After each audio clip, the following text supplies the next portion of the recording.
So Windows 10 is going to be deprecated on October 14th, 2025. So update it.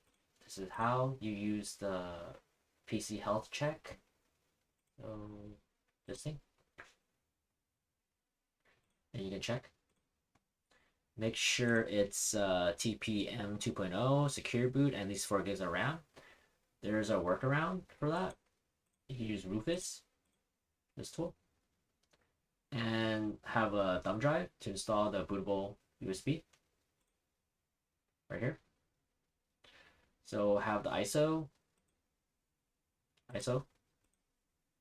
the 16 gigs of USB at least plugged in, and you can remove the 4 gig RAM secure boot and remove the requirement, and you can create a local, and you can do these two, remove BitLocker or the desktop, and you can figure out the rest from there. And after you install it, you should be good to go. And thanks for watching.